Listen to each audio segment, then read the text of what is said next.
Something big just happened in Olympia, and almost nobody is connecting the dots. First, Governor Bob Ferguson just signaled he's ready to sign Washington's controversial Millionaires Tax income tax bill, a tax that critics say cracks open the door to the very thing our state constitution was written to stop. At the exact same time, lawmakers just passed a bill that could allow the state to remove an elected sheriff from office, taking power away from voters and handing it to a state board in Olympia. And while all that is happening, the state is also cutting funding for public land recreation, meaning fewer staff, fewer maintained trails, and possible campground closures across Washington. So think about that for a second. More taxes, more centralized power, less access to public lands your taxes already pay for. Tonight on Left Coast News, we're breaking down all three of these stories, what Olympia says they mean, and what they could actually mean for Washington residents. Because when you step back and look at the bigger picture, this isn't just about one bill. It's about the direction the state is heading.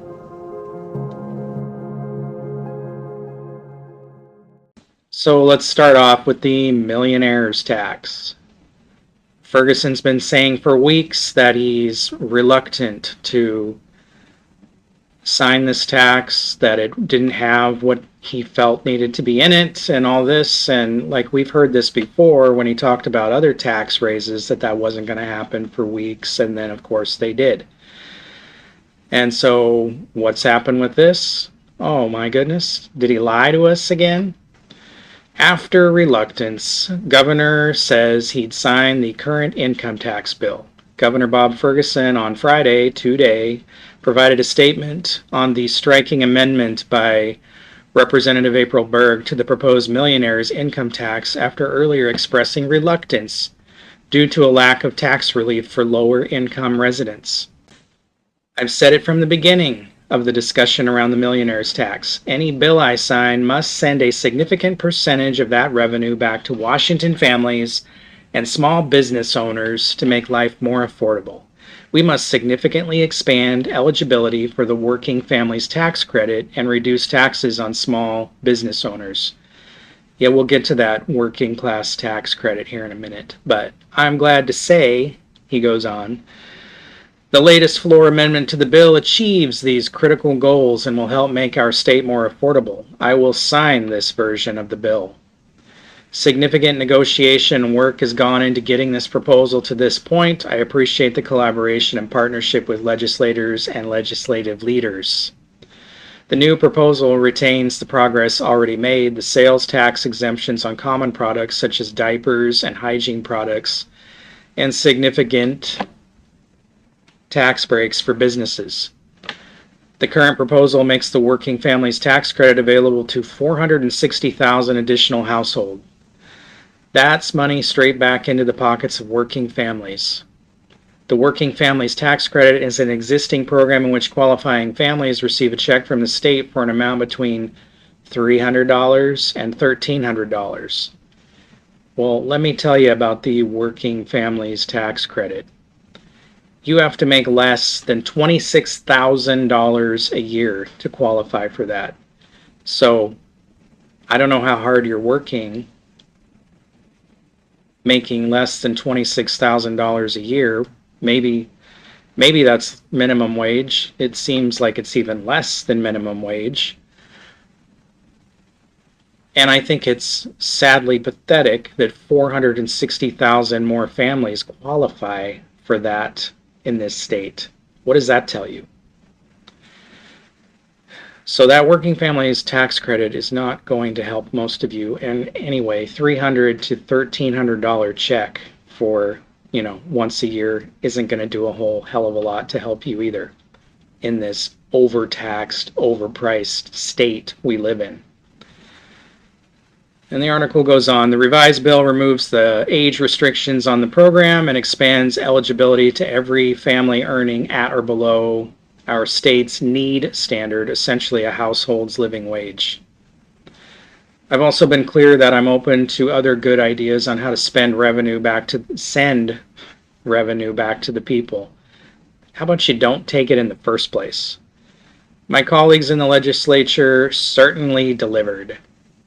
I strongly support the following new additions to the revised proposal that make life more affordable for Washingtonians. What a joke. I'm especially pleased that funding for a policy particularly close to my heart is included. Free school lunch and breakfast for all Washington students. I mean, okay, most schools give free lunch and breakfast. Maybe not to all the kids, because some of the kids can afford to pay the $2 or $4 or whatever it is. Hungry kids can't learn, and this funding puts money back in the pockets of Washington families. This was a top priority for me when I was running for governor in the first governor request bill I introduced last session. I talked about it in my inaugural address. Right now, if you're a single parent working 40 hours a week, making $19 an hour, your child doesn't qualify for free meals. That's unacceptable. That needs to change. This version of the Millionaires Tax will make that happen. Senator Marcus Rosselli and Representative April Berg sponsored my governor request bill. They have been champions on this issue, and I appreciate their partnership in our recent negotiations for this proposal. The new proposal also exempts over-the-counter medicines from sales tax. Every Washingtonian will benefit from this relief, as well as the sales tax exemptions already in the bill. Oh, so when you go to buy cough syrup and aspirin, you won't have to pay a couple bucks. That is going to save your life. That is going to make living in Washington so much more affordable. Importantly, the new proposal invests significant funding, 5% of the Millionaires Tax revenue, to this Fair Start for Kids account, which can only be used for child care and early learning. Washington ranks 5th nationally for the highest child care cost. Providing significant funding dedicated to support affordable child care will provide relief to families. Again, using other people's money to give other people free stuff. I will review any further amendments very carefully to ensure the final form of the bill maintains these investments. I strongly encourage the legislature to pass this bill with all these investments and affordability included. It represents a historic step forward in rebalancing our unfair system and making life more affordable for Washington families and small business owners. Doesn't mention once that that is completely against the Washington State Constitution, but I guess we'll see how that shakes out after they pass this illegal bill. All right, moving on, we're talking about the sheriff bill that has passed the floor. This would allow Washington to remove an elected sheriff. It's moved closer to becoming law after it passed the Washington House early Friday morning today, following hours of debate. This was like at 1:30 this morning, when nobody's really paying attention, right? State House Republicans announced the passage on X early Friday, saying Senate Bill 5974 passed the House after nearly 8 hours of debate. The bill would allow the removal of an elected by the people sheriff from office.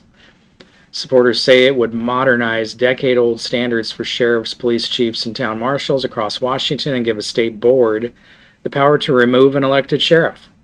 Supporters have said the changes would strengthen public trust. Oh yeah? By putting some government yes man in place of whatever sheriff the people duly elected in that area that they live. That's going to create trust. After passing the House early Friday morning, the bill heads back to the Senate for concurrence. If approved there, it would then go to Governor Bob Ferguson for his signature. Pierce County Sheriff Keith Swank, an outspoken critic of the bill, posted on X before the bill's passage, saying in part, "Sheriffs who dare push back get targeted. This is payback, not policy." And he is absolutely correct. The state has no business pulling duly elected sheriffs out of office that we have elected them to be in. This is just more government control. This is the state flexing its power, telling people anybody who steps out of line, including a sheriff, will be removed. It's wrong. Both of these bills are extremely troubling, and anybody who can't see that, you're giving up your power as a voter. We have politicians blatantly passing unconstitutional laws, and we have politicians telling us once again in this state that our votes don't count, that certain people who vote a certain way, their opinions, their will don't matter. This is the no king state last time I checked, right?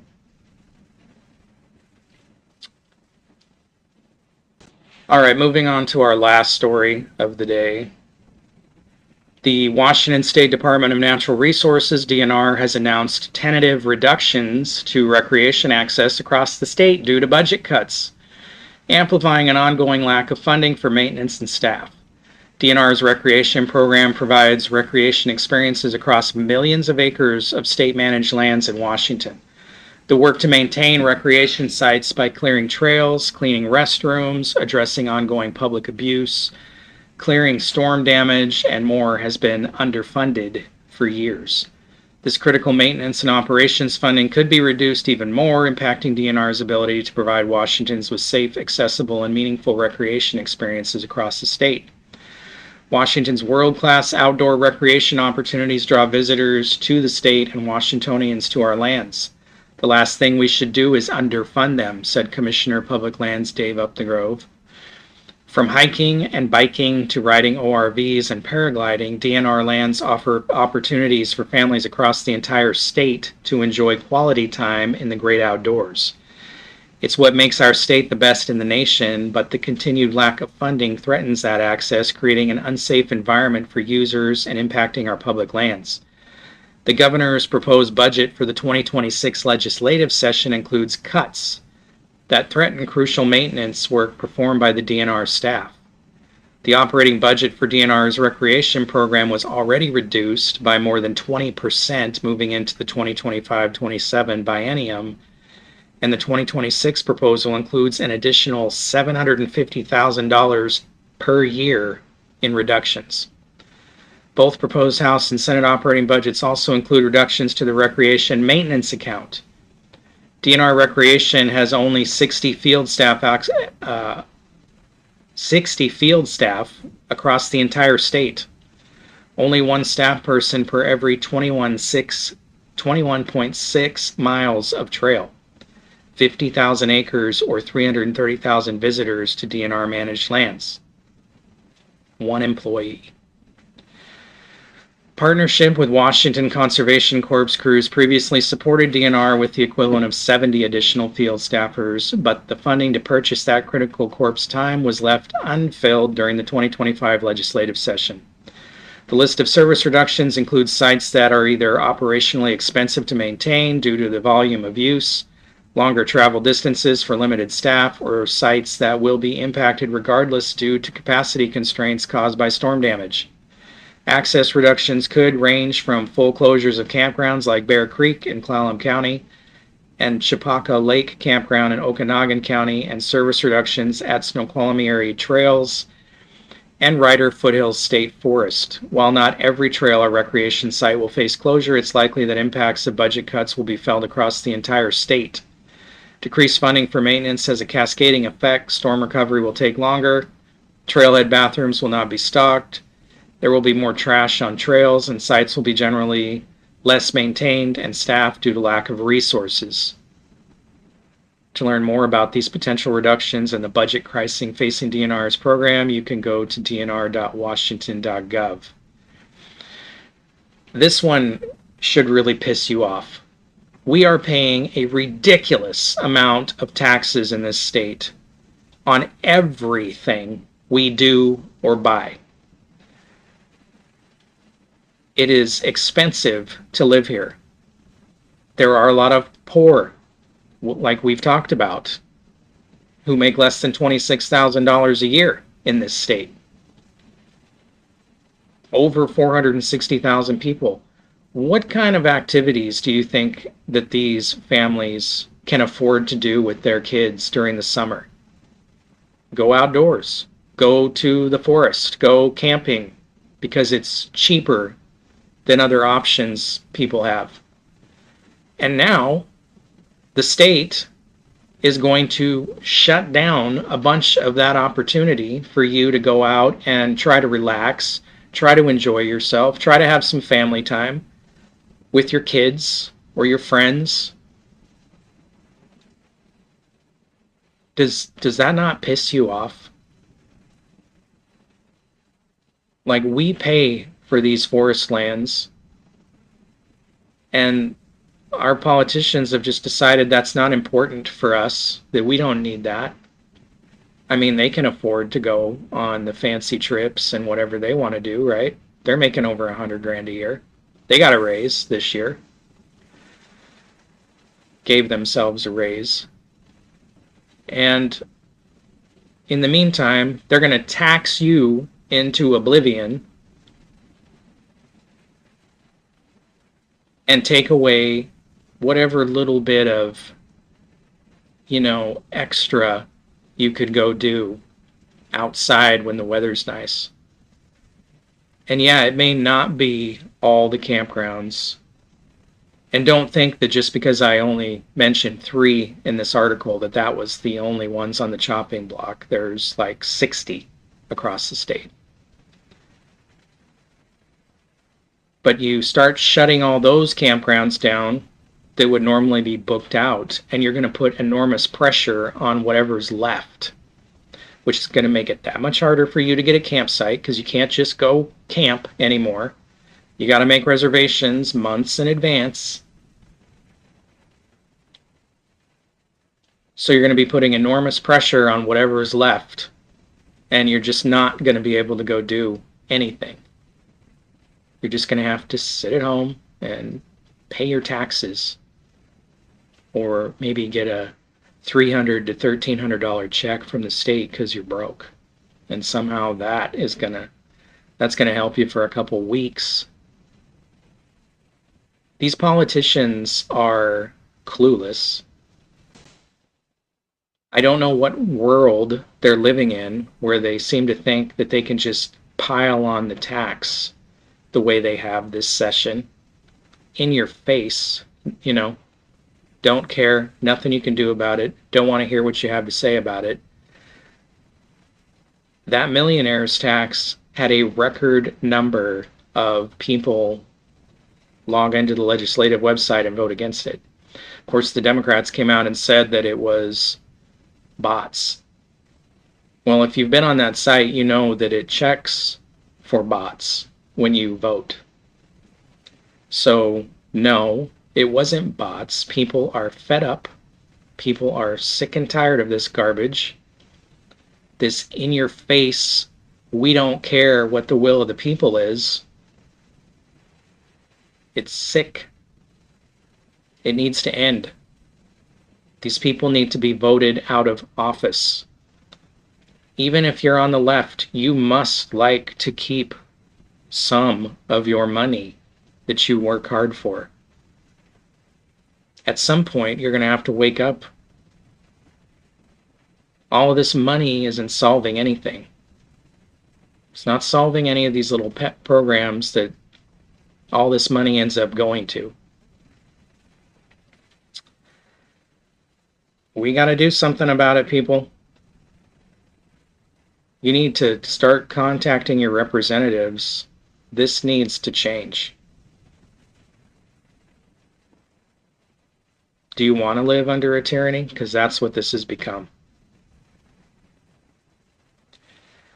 All right, folks, thanks for listening. If you got anything out of this, please like, share, and subscribe. And we'll talk to you next time on Left Coast News.